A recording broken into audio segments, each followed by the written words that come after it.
Good morning, 10th standard. Today we are going to discuss about a poem, the Bal poem, Gend Kavita. It is very interesting poem.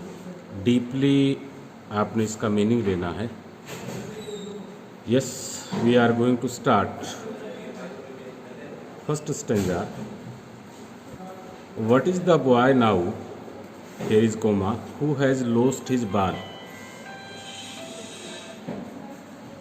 कि अब लड़का क्या करेगा जिसने अपनी बाल को खो दी है, गेंद को खो दी है. गेंद जो आप क्रिकेट खेलते हैं, गांव में छोटे बच्चे बॉल ले लेते हैं, लकड़ी का कुछ बना हुआ लेते हैं, वो खेलने वाली चीज़ें. What he is he to do.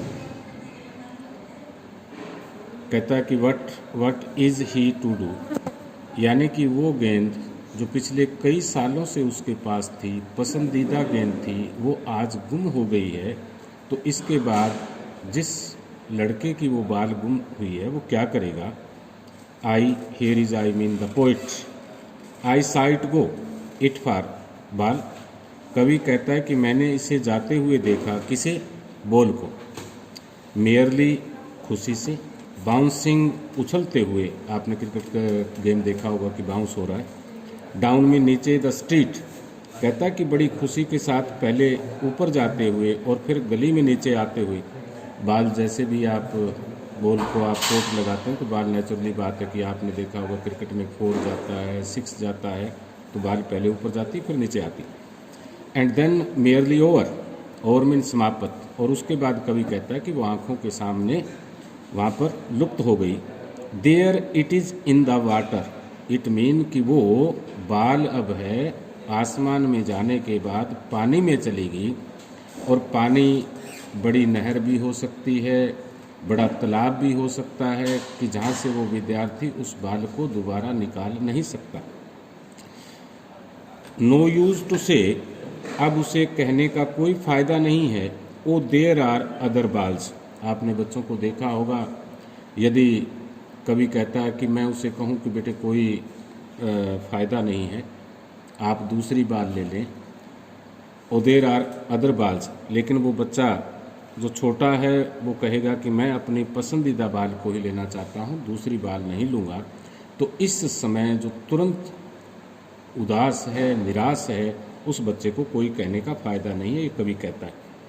N ultimate seeking grief. Seeking grief होता है अंतिम निराशा. कस्ट फिक्सिस द बॉय. उस लड़के के चेहरे पर.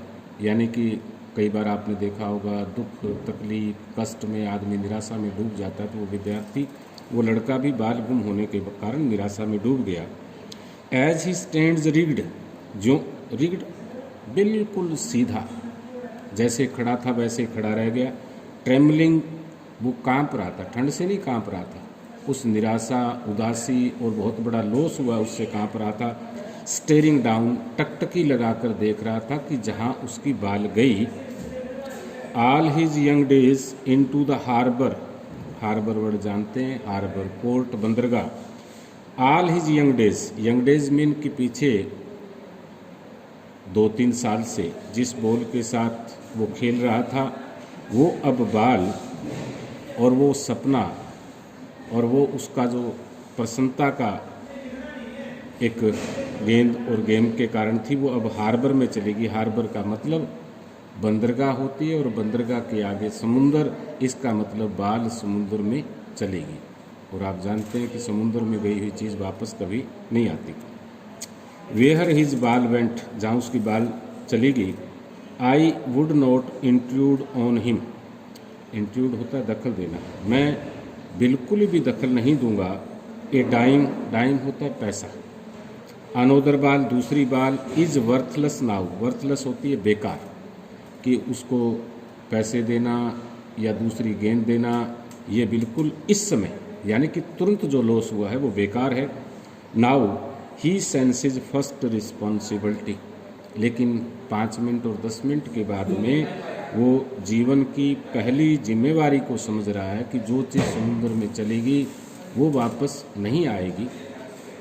ऊपर जो लाइंस के हमने ट्रांसलेशन किए, इट मीन कि एक बार ऐसी चीज़ जो चाहे पसंदीदा हो वो गुम हो जाती है, और एग्जाम्पल के तौर पे जैसे हार्बर, बंदरगाह और समुद्र को लिया है, तो वो कभी भी वस्तु वापस नहीं आती। यानी कि जो समय बीत गया है उसको पछताना नहीं है, आगे फ्यूचर और वर्तमान को अच्छा बनाना है।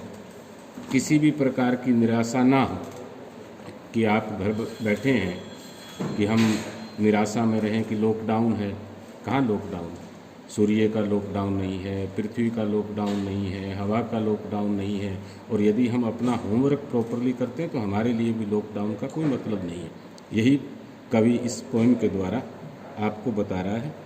John Berryman